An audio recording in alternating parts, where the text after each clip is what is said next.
ये कहानी है प्रतापगढ़ के पास बसे एक गांव की। जो प्रतापगढ़ की दरारों के बीच में वह गांव बसा हुआ था।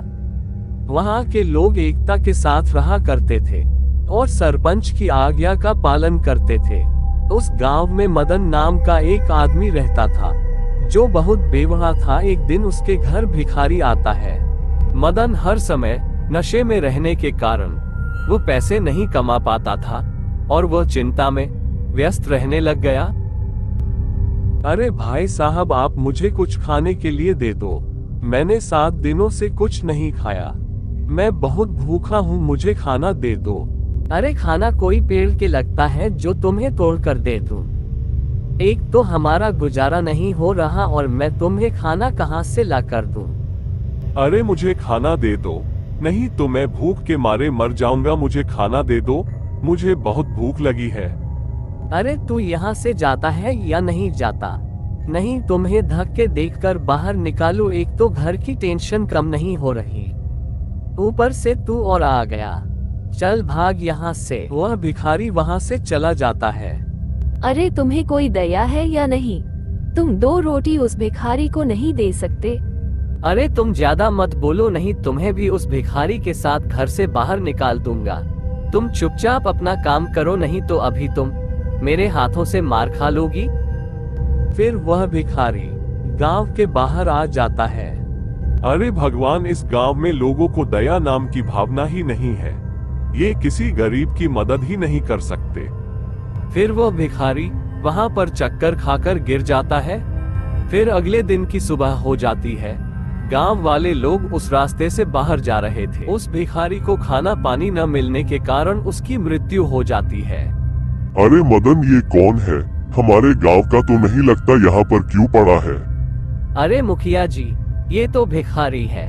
कल शाम हमारे घर में रोटी मांगने के लिए आया था, मैंने इसे वहां से भगा दिया। फिर मुखिया जी उसकी सांसें चेक करने लगते हैं। अरे मदन, ये तो मर गया।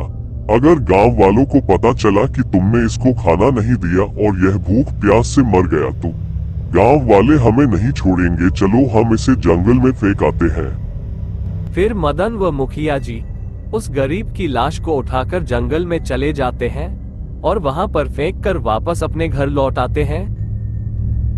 कच्ची उम्र में मौत होने के कारण वह आदमी एक राक्षस के रूप में बदल जाता है।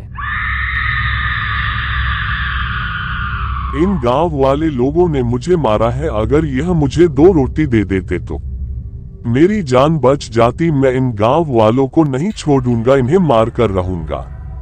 फिर वह गरीब आदमी की आत्मा एक भयानक शैतान बनकर उस मदन के घर चला जाता है।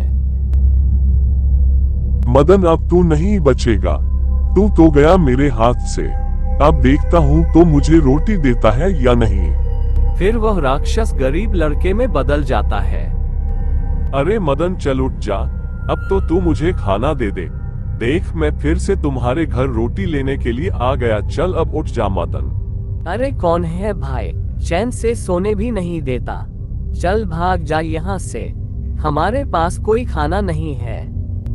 मदन बहुत नशे में था, उसे पता नहीं चलता कि कौन है। फिर वह उसके पास आ जाता है।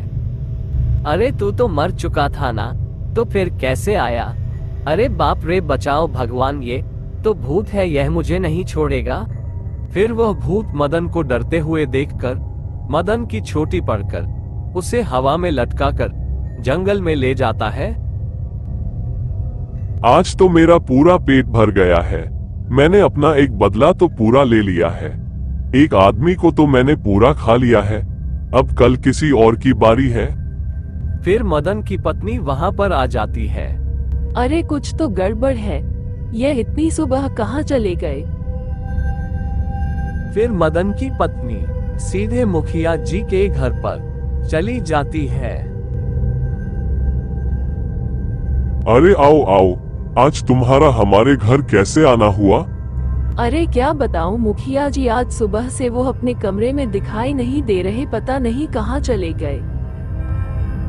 अरे तुम चिंता मत करो, वो कहीं नहीं गए। तुम घर जाओ, वह भी घर आ जाएगा।